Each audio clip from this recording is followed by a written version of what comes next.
குழந்தைதான் மண்ணில் பிறக்கையிலே அவன் நல்லவராவதும் தீயவராவதும் ஆசிரியர் வளர்ப்பினிலே, ஆசிரியர் வளர்ப்பினிலே. இப்படிதான் ஒரு ஸ்டேஜ்ல போய் நான் பாட்டு பாடினேன். எந்த குழந்தையும் நல்ல குழந்தைதான் மண்ணில் பிறக்கையிலேன்னு பாடினோன்னு ஒரு பையன் எழுந்து, மேடம் டவுட், ஏன்னா நான் மண்ணில் பிறக்கல, ஹாஸ்பிட்டல்ல கட்டில் மேலதான் போறேன். பேசுறதுலாம் ரொம்ப கஷ்டம். குழந்தைகள் கேள்வி எல்லாம் கேட்போம் பாரு. ஒரு எலிமெண்டரி ஸ்கூலுக்கு இன்ஸ்பெக்ஷன் போயிருந்தேன். அப்ப அந்த டீச்சர் வந்து சீரண மண்டலம் பத்தி நடத்திட்டு இருந்தாங்க. நடத்தும் போது பாத்தீங்கன்னா ரொம்ப வேகமா ஸ்பீடா வேகமா சொல்லிட்டு இருக்கிறாங்க. அவனுக்கு என்ன பார்ப்பதுனால பதட்டமா இல்லையா? நம்ம தலைமையாசிரியர் முன்னாடி டீச்சர்ஸை பாடம் சொன்னாலே கையாலெல்லாம் உதவுற மாதிரி இருக்கும்.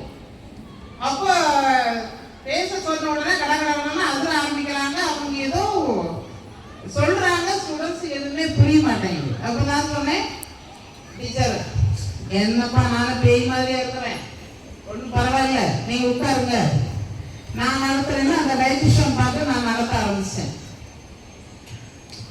5ஆவது படிக்கிற ஒரு பொண்ணு அப்படியே பொம்மை குட்டி மாதிரி இருந்தது. அப்ப நான் சாப்பாட்டை பார்க்கும்போது, நம்ம சாப்பிட்றோம், அந்த சாப்பாட்டை பார்க்கும்போது சாப்பாட்டினுடைய மனத்தை வரும்போது, இல்லைன்னா அம்மா தாலிசம் பண்ணும்போது நம்ம படிச்சுக்கிட்டு இருந்தாலும் நம்முடைய கவனம் மெதுவா செதறும். உண்மைதானே? ஏன் செதறும்? படிச்சுட்டு இருக்கும் போது மெதுவா பசிக்கும். பசிக்க ஆரம்பிக்கும் போது நம்ம வாயில உமிழ்நீர் சுரக்கும். பார்த்துக்கிறீங்களா? இப்ப எல்லாம் கொஞ்சம் மாங்காவை நினைங்க. மாங்காவும் உப்பும் கொஞ்சம் பச்சை மிளகா வச்சு சாப்பிட்டா எப்படி இருக்கும் அப்படி நினைக்கும் போது நம்ம அறியாமலே அவங்க அந்த உமிழ்நீர் ஊறுதில்ல, பாரு அந்த அம்மா கீழே வழிஞ்சிச்சு. அப்ப சொன்ன உடனே அந்த பொண்ணு 5ஆவது படிக்கிற பொண்ணு டக்குனு எழுந்து, மிஸ் ஒரு டவுட் சொல்லுங்க அப்படின்னா, என் தம்பி இல்ல தம்பி அவனுக்கு தொட்டில தான் படுத்துனுக்கிறான். தொட்டில தான் படுத்துனுக்கிறான். ஆனா தூக்குனாலும் சரி, கையில வச்சுக்கிட்டாலும் சரி, தொட்டில படுத்துக்கிட்டாலும் சரி, ஜொல்லி ஒடுக்கினே இருக்குது. அவங்களுக்கு மாங்காவும் சொல்லல, தேங்காவும் சொல்லல, ஏன் அப்படி ஜொல்லி ஒடின்னு கேள்வி பிடிச்சப்பா. ஏதோ மகத்தான ஒரு கேள்வி பாருங்க. ஆசிரியர்கள் பாடம் நடத்தும் போது அப்படியே கேட்டுட்டு இருக்கிறவங்க உண்மையான மாணவர்கள் கிடையாது. ஆசிரியர்கள் திணற கேள்வி கேட்கணும். அதுக்காக எங்க அம்மா கிட்ட பிரியாணி கேட்டேன். அவங்க ஏன் பிரியாணி செய்யாம இன்னைக்கு எனக்கு ரவா உப்புமா செஞ்சு தந்தாங்கன்னு கேட்கப்படாது. தேவையான கேள்விகளை பாடங்கள் நடத்தப்படும் போது தேவையான கேள்விகள் எந்த வகுப்பறையிலிருந்து அதிகமாக வருகிறதோ அந்த வகுப்பறையில் உள்ள மாணவர்கள் அதிகமாக கற்றுக்கொள்வார்கள். பயப்படக்கூடாது. பயம்தான் நமக்கு மிகப்பெரிய எதிரி. நான் அந்த மாணவிக்கு சொன்னேன், குழந்தைக்கு விழுங்க தெரியாது, விழுங்க முடியாது. அதனால அதிக விழுங்க முடியாததுனால சுரக்கக்கூடிய நிறைய குழந்தைகளுக்கு நிறைய செலவா ஊதிக்கிட்டே இருக்கும். எந்த குழந்தை அதிகமாக செலவாக வெளியேற்றுதோ அந்த குழந்தை சீக்கிரமா பேசுமா, பேச்சு திறமை சீக்கிரம் வரும்னு சொல்லுவாங்க. நம்ம வீட்டுல இருக்கக்கூடிய அக்கா குழந்தைங்க அத்தை குழந்தைங்களை எல்லாம் கொஞ்சம் யோசிச்சு பாருங்க. எந்த குழந்தைகளுக்கு அதிகமாக செலவா இருக்கோ அந்த குழந்தை அதிகமா சீக்கிரமா பேசணும். அந்த குழந்தைகிட்ட நான் சொன்னேன், அந்த குழந்தைக்கு அப்படியே வாயில வரக்கூடிய சலைவாக விழுங்க தெரியாது, அதனால எவ்வளவு வெளியே வருது. அடுத்தால ஒரு பையன் ஒரு கேள்வி கேட்டான் பாரு, மிஸ் டவுட். என்னப்பா டவுட்? அம்மா அந்த பாலை மட்டும் பிடிச்சு முழுங்குது இல்ல,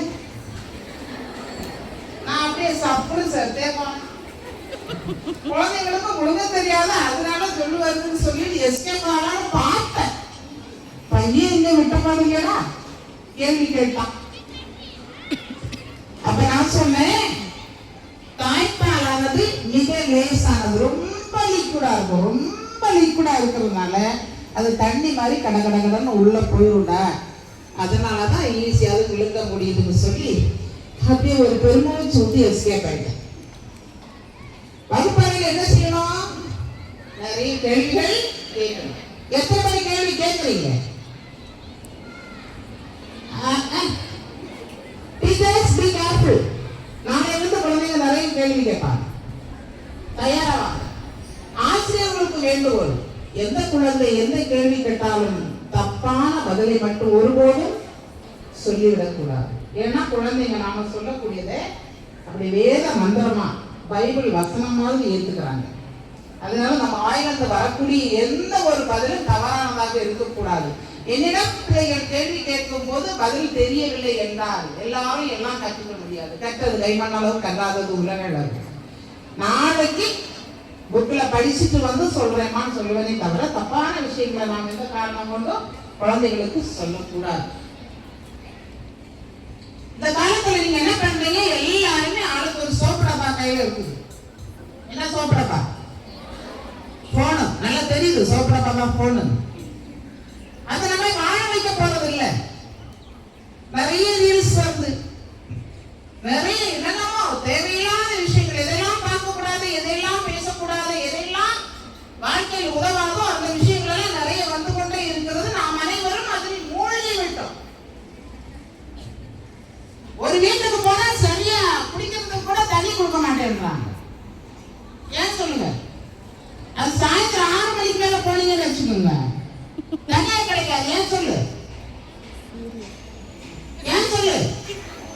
அழகு அழகு பாண்டியன் ஸ்டோர் எல்லாம் ஓடி இருக்கும். சரியா வந்துச்சு தான் நடுவில் பாரு, இதை கெடுத்துறதுக்கு அப்படின்னு சொல்லி தண்ணியை கொடுக்க மாட்டேன்றான். பார்த்துட்டு இருக்கிற டிவியே எல்லாம் தூக்கிட்டு போனா கூட அதுக்கு பின்னாடி போறாங்களே தவிர டிவி வெளியே போகிறாங்கன்னு யோசிக்கிறது இல்லை. அவ்வளவு தேவையில்லாத சோசியல் மீடியாக்களை எல்லாம் தங்கள் அப்படி அதுதான் வாழ்க்கை என்று நினைத்துக் கொண்டு வாழ்வது மிகப்பெரிய கேள்வி. அளவுக்கு மீறினால் அமிர்தம் ஆயிடுச்சு. Too much of anything is good for nothing. ஒரு விஷயத்தை நாம தெரியாம செய்வது தவறு, தெரிந்தே செய்வது தப்பு. நான் தெரியலப்பா தெரியாம பண்ணிட்டேன், அது வேற.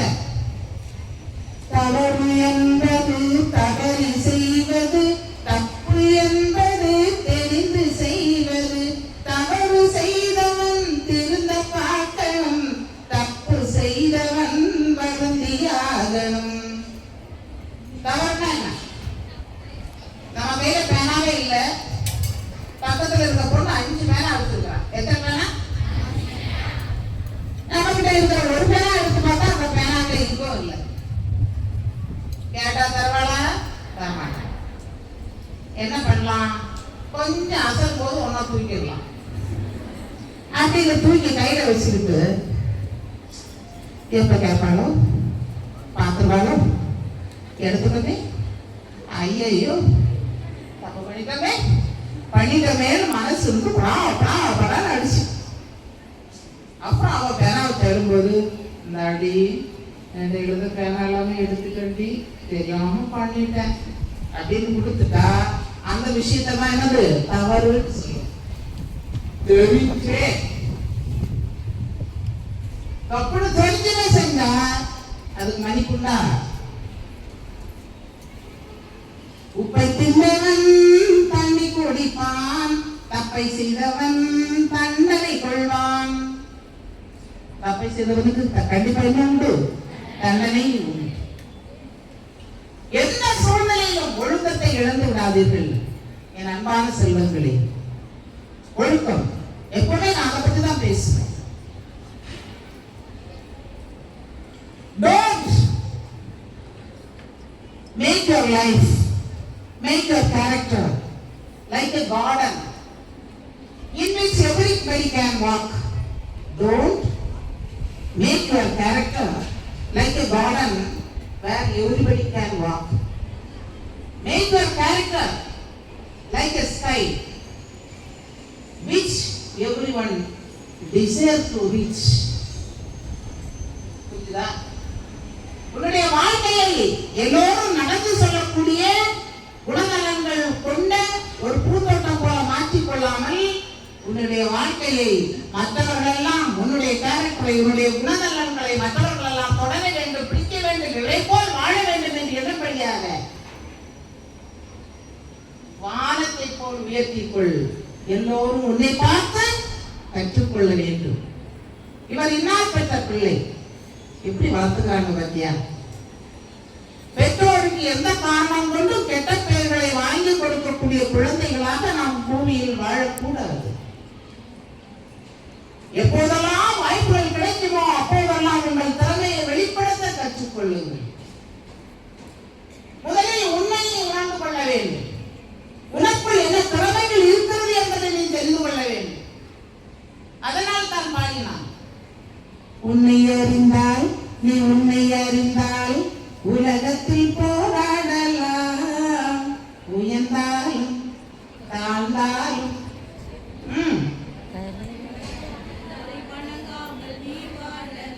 தெரியாதா பாட்டு? தெரியுமா? சேர்ந்து பாடலாமே. உயர்ந்தாலும் தாழ்ந்தாலும் தலை வணங்காமல் நீ வாழலாம். உண்மைதானே? உன்னை அறிதல்னா என்ன?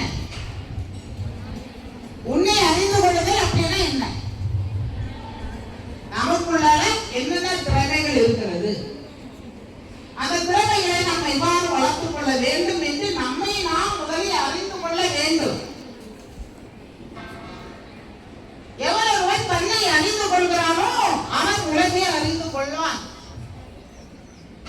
படிப்பு என்பது எல்லோருக்கும் கிடைக்க வாய்ப்பு கிடையாது. நாம தமிழ்நாட்டில் வாழ்ந்து கொண்டிருப்பதனால், தமிழ்நாட்டில் அனைவருக்கும் கல்வி கிடைப்பதனால், ஏழை மக்களும் எளிய மக்களும் கல்வியை நோக்கி ஓடாமல் கல்வி நம்மை நோக்கி வருவதனால் அந்த பாதுகாப்பும் கல்வி என்கிற பெட்டகம் நமக்கு தூக்கி கொண்டு தரப்படுகின்ற காரணத்தினால் கல்வியுடைய மகிமை தெரியாமல் நாம் வளர்கின்றோம். உலகத்தில் எத்தனையோ பேர் பசிக்கு உணவு இன்றி ஆப்பிரிக்க நாடுகளில் 10 வருடங்கள் 12 வருடங்களுக்கு மேல், சில நாடுகளில் 20 வருடங்களுக்கு மேல் ஒரு துளி மழை கூட பொழியாமல் ஆப்பிரிக்க நாடுகளில் எங்கு பார்த்தாலும் பிணங்களை பார்க்கலாம். தீவுகளில் அந்த பிணங்கள் அழுகுவதற்கு அங்கு தண்ணீர் இல்லை.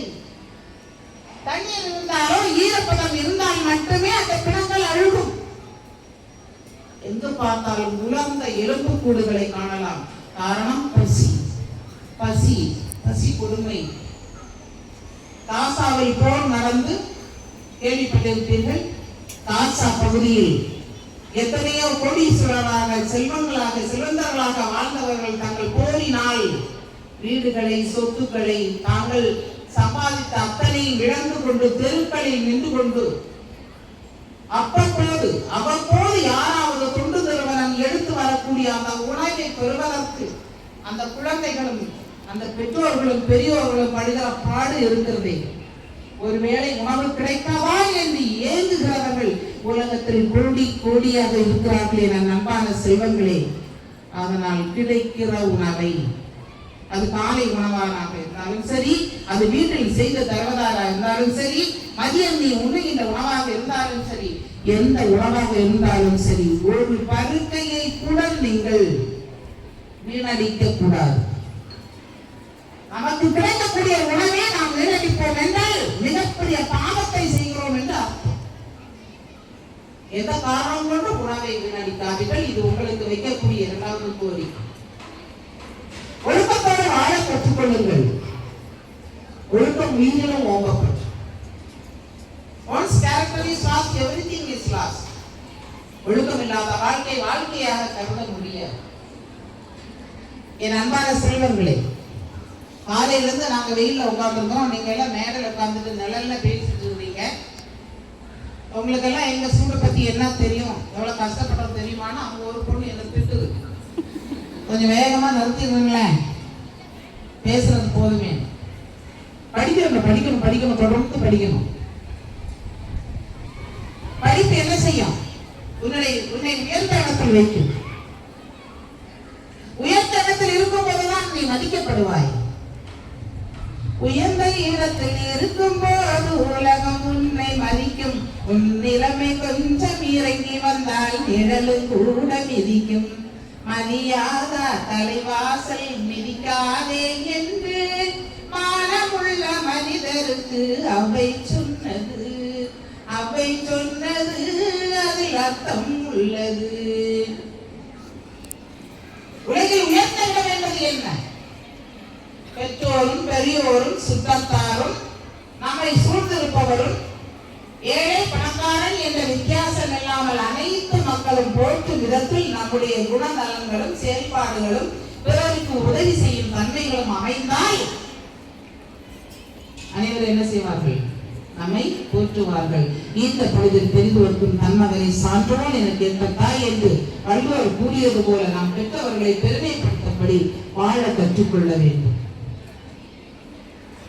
ஒருபோது வாழ்வில் நாம் ஈர்த்து போகக்கூடாது. முடியும் முடியும், என்னால் முடியும், நான் தொடர்ந்து படிப்பேன், என்னால் முடியும், என்னால் வெற்றி பெற முடியும், ஐ கேன் முயற்சி திருமணியாகும். என்னால் முடியும் என்ற எண்ணம் யாருடைய உள்ளத்தில் அதிகமாக இருக்கிறதோ, ஜெயித்து காட்டுவேன் என்ற வெறி யாருடன் இருக்கிறதோ அது வெறியாக மாற வேண்டும்.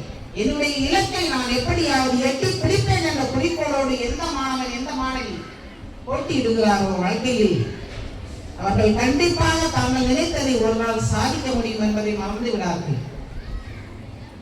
தள்ளுவட்டியில் ஐஸ்கிரீம் விட்டுக் கொண்டிருந்த ஒரு பெரியவருடன் மகள் கேரளத்தில் இப்ப ஐஏஎஸ் கலெக்டரா இருக்காங்க. அவங்க கலெக்டரா ஜாயின் பண்ண வரும்போது அந்த தள்ளுவண்டியில அவர் காஃபி வச்சிருப்பாரு. அந்த கலெக்டர் அலுவலகத்துக்கு காஃபி டீ எல்லாம் விட்டு இந்த அம்மா என்ன பண்றாங்க? கலெக்டரா உள்ள பதவி இருக்க வராங்க. கலெக்டர் ஆபீஸ்ல வேலை செய்யறவங்க எல்லாம் கீழே வாங்க, எல்லாரும் ஒரே இடத்துல கொடுங்கன்னு சொன்னாங்க. அப்பதான் ஜாயின் பண்ண போறாங்க. எல்லாரும் நினைக்கிறாங்க தமக்கு வேற வேலை இல்லையா கீழே வர சொல்றாங்கன்னு. எல்லாம் காஃபி கடைக்கிட்ட வந்தாங்க. எல்லாருக்கும் காஃபி டீ போட்டு கொடுக்க சொன்னாங்க. எல்லாருக்கும் ஃப்ரீயா காஃபி டீ அவங்க அப்பா விற்கக்கூடிய வேலை போண்டா எல்லாம் கொடுத்தாச்சு. எல்லாருமே சாப்பிட்டு முடிச்ச உடனே அறிமுகப்படுத்துறாங்க. இந்த டீ காஃபி வித்துட்டு இருக்கிறாங்களே இவன் தான் என்னுடைய அன்பு அப்பா. சொன்னது யாரு? யாரு? அந்த அப்பா எப்படி இருந்திருக்கும் யோசிச்சு பாருங்க. நம்மளை கட்டி அழைத்து முத்தமிடுகிறார். எல்லாமே போட்டோ எடுக்கிறாங்க, வீடியோ பிடிக்கிறாங்க. நீண்ட பிள்ளைகள் பெரிது வரும் தன்மகளை சான்றோன் என கேட்ட தாய். இந்த மாதிரி ஒரு பெருமையை பெற்றவர்களுக்கும் பெரியவர்களுக்கும் ஆசிரியர்களுக்கும் நீங்கள் வாங்கி கொடுக்க வேண்டும். பிறரை மதிக்க கற்றுக்கொள்ளுங்கள், பிறர் கருணை காட்டுங்கள், பிறருக்கு உதவ கற்றுக்கொள்ளுங்கள். கல்மனத்தோடு வாழக்கூடாது. நம்மால் முடிந்தவரை பிறருக்கு உதவி செய்து வாழ வேண்டும். முடிந்தவரை வாய்ப்பு கிடைக்கும் போதெல்லாம் கைத்தட்ட வேண்டும். வாய்ப்பு கிடைக்கும் போதெல்லாம் கைத்தட்ட வேண்டும். வாய்ப்பு கிடைக்கும் போதெல்லாம் கைத்தட்ட வேண்டும்.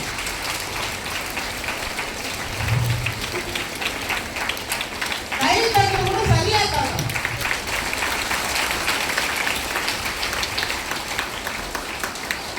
குறிப்பிட்ட வார்த்தை கையை வைத்துக் கொண்டு தட்ட வேண்டும். கைத்தட்டலே ஒரு மோளை இருக்கு.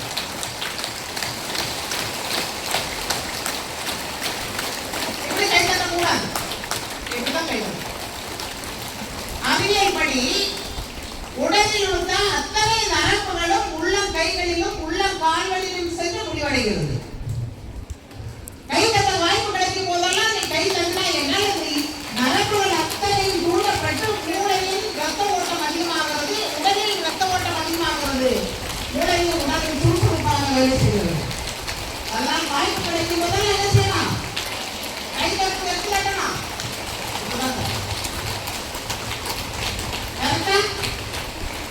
அதனால திடீர்னு நாம ரோட்ல நடந்து போயிருக்கும் போது அங்க நின்று கை தட்டக்கூடாது. அப்புறம் வேற மாதிரி நினைச்சுவாங்க. வாய்ப்பு கிடைக்கும் போது கூட்டங்களை மேடைகளில் இந்த மாதிரி பேசும்போது எங்கெல்லாம் உங்களுக்கு வாய்ப்பு கிடைக்குதோ அவங்க எல்லாம் தெரிந்துதான் கற்றுக்கொள்ள வேண்டும். ஆசிரியர் பெருமக்களே, குழந்தைகளை பிற குழந்தைகளோடு ஒப்பிட்டு பேசாதீர்கள்.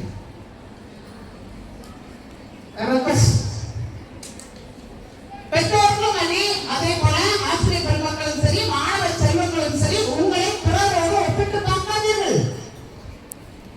பாருங்க, அவங்க அப்பா கார் வச்சுக்கிறாரு, பைக் வச்சுக்கிறாரு, நான் நடந்தே வந்துட்டு இருக்கிறேன். உனக்கு கல்வி என்ற பெரும் சொத்தை தர வேண்டும் என்று ஏழை குடும்பத்தில் இருக்கக்கூடிய ஒரு தாய் தந்தை நினைத்து உன்னை பள்ளிக்கு அனுப்புகிறார்கள் என்றாலே அதுவே பெரிய சொத்து அல்லவா? அதை விட பெரிய சொத்து உங்களுக்கு என்ன வேணும்? அம்மா அப்பா கஷ்டத்தில் இருக்கும் போது தங்கள் பிள்ளைகள் படிக்க வேண்டும் என்று பள்ளிக்கு அனுப்புகிறார்களே, அதுதான் நீங்கள் பெற்ற பெரிய சொத்து உங்களுடைய தாய் தந்தை என்பதை மறந்து விடாதீர்கள். அவர்களுக்கு எந்த காரணமும் வாழ்க்கையில் ஒரு வேதனையை நீங்கள் தேடிக் கொடுக்க கூடாது என்பதை திரும்ப திரும்ப கேட்டுக்கொள்கிறேன். சொல்லக்கூடிய வார்த்தைகள் எல்லாம் காதலை கேட்டு இருந்தீங்கன்னு வச்சுக்கோங்க, வாழ்க்கையில முன்னேறவே முடியும். ஒரு ஆளப்பாரு, மூஞ்சப்பாரு, நடக்கிறான் பாரு, பெரிய அப்படி குறை சொல்றது நமக்கெல்லாம் பெரிய பிடிக்கும், ரொம்ப பிடிக்கும். அடுத்தவங்களை குறை சொல்றது அப்படித்தான். பல்லி இல்ல, பல்லி சோர்ல இருக்கு, பல்லி லிசார்ட்.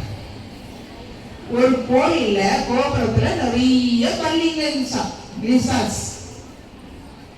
அந்த பல்லிகள்லாம் சேர்ந்து ஒரு போட்டி வச்சுட்டான். என்ன வச்சுச்சு? காம்படிஷன். யார் முதல்ல கோபுரத்தை உச்சி ஏறும் பார்ப்போம். கோபுரமா 1200 அடி உயரம். பள்ளிகள் சேர்ந்து போட்டி வச்சுச்சு, யார் உச்சியில ஏறாங்க பார்க்கலாமே அப்படின்னு சொல்றது எல்லாம் வழியும் ஏற ஆரம்பிச்சிச்சு. அப்போ கால் பண்ண அளவு போறோட ஒரு பள்ளி சொல்லிச்சான், ஏண்டி நெல்லுடி, என்னால ஏற முடியல, மூச்சு வாங்குதுடி, இவ்வளவு தூரம் எப்படி போக முடியும்? இந்த பார்வை மேல போனோம்னா எல்லாம் சாக வேண்டியதான். அவங்க இடத்துலயே எல்லாமே அந்த வழியா திரும்பி போடலாம்னு ஒரு பள்ளி சொல்லிச்சான். உடனே எல்லா பள்ளியும் கடகடன்னு இங்கே இறங்கி வந்துச்சு. ஒரே ஒரு பள்ளி மட்டும் வேகமா ஏறி போய் உச்சியில இருந்து திரும்பி பார்த்தா ஒரு பள்ளியும் காணும். அப்ப இந்த பள்ளி கேட்சா, பாத்தியாடி அவ்வளவு சொல்லி கேட்காம உச்சி ஏறிட்டா பாத்தியா அப்படின்னு சொன்ன உடனே இந்த பள்ளி சொல்லிச்சா, பக்கத்துல இந்த பள்ளி, தெரியுமாடி விஷயம், அவளுக்கு காது கேட்காது. யாராவது சொன்னது காதுல உழல, அதனால ஏறிட்டான். அதனாலதான் நம்ம வாழ்க்கையிலே நிறைய பேர் விமர்சனங்களை வைப்பாங்க. அந்த பாரு, நல்லா படிக்க முடியாது, எஸ்ஏ படிக்க முடியும்னு நினைக்கிறேன், முடியாது. இப்ப ஹாஸ்டல் நினைக்கிறேன், அளவை மார்க் எடுக்கிறதுனால முடியுமா? முடியாது. உன்னால ஓட முடியுமா? ஃபர்ஸ்ட் வந்துருங்க. நிறைய சேலஞ்சஸ் வாழ்க்கையில். அப்படின்னு வெளி விமர்சனங்களை எல்லாம் கேட்க ஆரம்பிச்சோம்னா நம்மளால வைக்க முடியுமா? தாமஸ் ஆல்வா எடிசன் 100க்கும் மேற்பட்ட பொருட்களை கண்டுபிடித்தார் இல்லையா? அவரை ரிப்போர்ட்டர்ஸ் கூப்பிட்டு கேட்டாங்க, எடிசன் உங்களால எவ்வளவு எவ்வாறு சாதிக்க முடிஞ்சது? அவர் மெதுவா ரிப்போர்ட்டர் காது சொன்னாராம், எனக்கு காது கேட்காது. என்ன சொன்னாரா? பல்பை கண்டுபிடித்தவர் யாரு? Thomas Alva Edison. எவ்வளவு கஷ்டப்பட்டாங்க, எத்தனை தோல்விகள். அது தோல்விகளை எல்லாம் தாண்டி அவரால் வெல்ல முடிந்ததுன்னா அவருக்கு காரணம் பிறருடைய விமர்சனங்கள், புருஷனுடைய தேவையில்லாத வார்த்தைகள் அவர் கால விழல. அதனால பிறருடைய விமர்சனங்களை எப்போதும் நாம என்ன செய்யக்கூடாது, பெரிதாக எடுத்துக்கொண்டு நம்ம பக்கத்துல இருக்கவங்களே சொல்லுவார், இந்த பாரு என்னமா நீ படிச்சிருக்கியா, அதனால படி. நான் யாரு? எங்க அப்பா காங்கிரஸ் இருக்கிறாரு, நடந்தே வனக்கு வளர்த்துக்குறேன் அப்படின்னு கேட்கக்கூடிய பிள்ளைங்க இருக்கிறாங்க. அந்த இடத்துல நீ என்ன சொல்லலாம்? மௌனமா சிந்திச்சுட்டு அமைதியா இருக்கணும். சொல்லுவேன், சண்டைக்கெல்லாம் போகக்கூடாது. போலாமா? அப்புறம் என்ன ஆகும்? பிராயடி சண்டை மாதிரி அப்படியே குடும்பியை பிடிச்சிட்டு கத்த வேண்டியதான். அப்படியெல்லாம் பண்ணாம அவங்க விட்டு சொன்னதை சமாளாக ஏற்றுக்கொண்டு அப்படியே சொல்றேன், நான் உன்னை விட அதிகமாக படிக்க காண்பிக்கிறேன், உயர்ந்த இடத்தை அடைகிறேன் பாருன்னு சேலஞ்ச் பண்ணணும். வாழ்க்கையே ஒரு சேலஞ்ச் தான். தொடர்ந்து படிங்கள், ஒழுக்கத்தோடு இருக்க கற்றுக்கொள்ள கொள்ளுங்கள். எந்த காரணம் கொண்டும் ஒழுக்கத்தை விட்டு விடாதீர்கள். அளவுக்கு மீறினால் அமுதம் நஞ்சு என்று சொன்னது போல் மொபைல் போன்ஸ் யூஸ் பண்றத ரொம்ப கட்டுப்படுத்துங்கள். வாயை அடக்க கற்றுக்கொள்ளுங்கள். நாவை அடக்க கற்றுக்கொள்ளுங்கள். துணிவாக இருங்கள், பணிவாக இருங்கள். எங்கு துணிவாக இருக்க வேண்டுமோ அங்கு துணிவாக இருங்கள். எங்கு பணிவாக இருக்க வேண்டுமோ அங்கு பணிவாக இருங்கள். எதை கேட்க வேண்டுமோ அதை கேளுங்கள். எதை கேட்கக்கூடாதோ அவற்றை கேட்காதீர்கள். எதை பார்க்க வேண்டுமோ அதை பாருங்கள். பார்க்கக்கூடாததை பார்க்காமலும், கேட்கக்கூடாததை கேட்காமலும், பேசக்கூடாததை பேசாமலும் இருந்தாலே வாழ்க்கை சிறந்திருக்கும். எனவே நல்லொழுக்கமுடைய குழந்தைகளாக, நல்ல உயர்வு கல்வி கற்ற குழந்தைகளாக, கற்ற கல்வியை வாழ்க்கையை கடைபிடிக்கக்கூடிய குழந்தைகளாக, பெற்றோருக்கும் பெரியோருக்கும் ஆசிரியருக்கும் நன்மை சேர்க்கும் குழந்தைகளாக, அனைவரும் உங்களை போற்றும்படி நாம் பிறந்தோம், வாழ்ந்தோம், சாதித்தோம். நம்முடைய சாதனை பிற மனிதர்களுக்கு உதவியாக இருக்க வேண்டும் என்ற எண்ணத்தோடு தொடர்ந்து படியுங்கள், தொடர்ந்து முன்னேறுங்கள். இறையருள் உங்கள் வாழ்க்கையிலே நீடித்து நிலைத்து என்றென்று உங்கள் வாழ்க்கையில் நிலைத்திருக்க, இறையர்களோடு நீங்கள் பெற்ற அனைத்து செல்வங்களை நிலைக்க, நீங்கள் நினைத்த நல்லதெல்லாம் சாதித்து என்றென்றும் நீடூழி நீடூழி பல்லாண்டு காலம் கொள்ளும் பேரம் பேசி காலக்கரைக்கு சந்தோஷமாக வாழ இறைவன் அருளும் என வாழ்த்தி வணங்கி விடைபெறுவதே நன்றி. வணக்கம்.